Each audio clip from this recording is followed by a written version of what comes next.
ಸರ್ಕಾರದಿಂದ ಯಾವುದೇ ಕೆಲಸಗಳು ನಿಮಗೆ ಸಿಗುವುದಿಲ್ಲ. ನೀವು ಸ್ವಯಂ ಉದ್ಯೋಗಿಗಳಾದ ಹೈನುಗಾರಿಕೆಯಾಗಲಿ ಅಥವಾ ಟೈಲರಿಂಗ್ ಆಗಲಿ ಇನ್ನೂ ಇತರೆ ಯಾವುದಾದರೂ ವೃತ್ತಿಯನ್ನು ಆರಂಭಿಸಿಕೊಂಡು ನಿಮ್ಮ ಜೀವನ ರೂಪಿಸಿಕೊಳ್ಳುವುದಾದರೆ ನಾನು ಸಹಕಾರ ನೀಡುವೆ ಅಂತ ಶಾಸಕ ಪಿಎಂ ನರೇಂದ್ರ ಸ್ವಾಮಿ ಭರವಸೆ ನೀಡಿದರು. ಕೊನ್ನಾಪುರ ಗ್ರಾಮದ ಮೈಕ್ರೋ ಫಿನಾನ್ಸ್ ಕಿರುಕುಳದಿಂದ ಬೇಸತ್ತು ಮನನೊಂದು ಆತ್ಮಹತ್ಯೆ ಮಾಡಿಕೊಂಡಿದ್ದ ಪ್ರೇಮಾ ಮತ್ತು ರಂಜಿತ್ ಅವರ ನಿವಾಸಕ್ಕೆ ತೆರಳಿ ಪ್ರೇಮಾ ಕುಟುಂಬಕ್ಕೆ ಸಾಂತ್ವನ ಹೇಳಿದರು. ಸುದ್ದಿಗಾರರ ಜೊತೆ ಮಾತನಾಡುತ್ತಾ ಈ ಬಡ್ಡಿ ವ್ಯವಹಾರದ ಹಾವಳಿಯಿಂದ ಮಳವಳ್ಳಿ ತಾಲೂಕಿನಲ್ಲಿ 2 ಆತ್ಮಹತ್ಯೆ ಪ್ರಕರಣಗಳು ನಡೆದಿದೆ.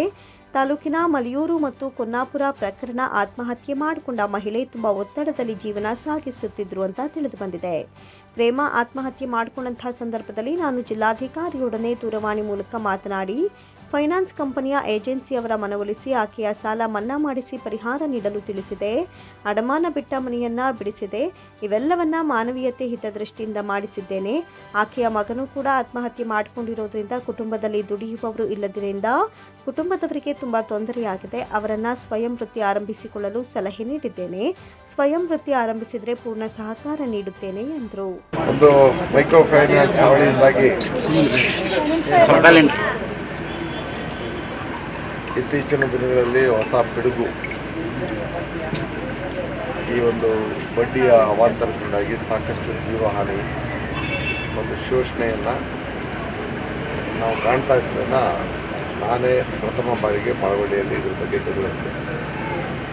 ತದನಂತರ ನಾನು ಮಳವಳ್ಳಿಯಲ್ಲಿ 2 ಆತ್ಮಹತ್ಯೆ ಪ್ರಕರಣಗಳು ನಡೆದಿದೆ. ಅದರಲ್ಲಿ ಒಂದು ಮದುವೆಗೂ ತದನಂತರ 2.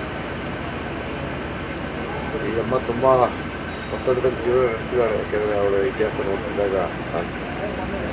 ಅವಳ ಆತ್ಮಹತ್ಯೆ ಸಂದರ್ಭದಲ್ಲಿ ನಾನು ಜಿಲ್ಲಾಧಿಕಾರಿಗಳಿಗೆ ಫೋನ್ ಮುಖಾಂತರ ಮಾತಾಡಿ ಆ ಒಂದು ಸಾಲ ನೀಡಿದಂಥ ಏಜೆನ್ಸಿಗೆ ಸಾಲ ಮನ್ನಾ ಮಾಡಿ ಅದನ್ನು ಪರಿಹಾರ ಕೊಡೋದಕ್ಕೆ ವ್ಯವಸ್ಥೆ ಮಾಡಿ ಅಂತ ಹೇಳಿದ ರೀತಿಯಲ್ಲಿ ಜಿಲ್ಲಾಧಿಕಾರಿಗಳು ಅವರ ಮನವೊಲಿಸಿ ಮಾನವೀಯತೆಯ ದೃಷ್ಟಿಯಿಂದ ಇದನ್ನು ಮುಗಿಸ್ಬೇಕು.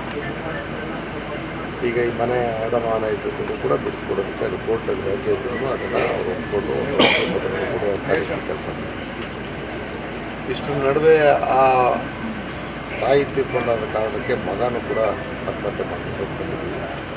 ಈ ಹುಡುಗ ಈಗ ಹೆಣ್ಮಕ್ಳು ಮತ್ತು ಆ ಅಮ್ಮನ ಯಜಮಾನ ಮಾತ್ರ ದುಡಿಯುವಂಥ ಶಕ್ತಿ ಅಂತಕ್ಕಂಥವ್ರು ಮನೆಯಲ್ಲಿ ಹಾಗಾಗಿ ನಾನು ಇರೋ ಒಬ್ಬ ಮಗಳಿಗೆ ನಾನು ಕೇಳಿದ್ದೀನಿ, ಏನಮ್ಮ ಏನಾದ್ರು ಬದುಕೋಕ್ಕೆ ದಾರಿ ಬೇಕು.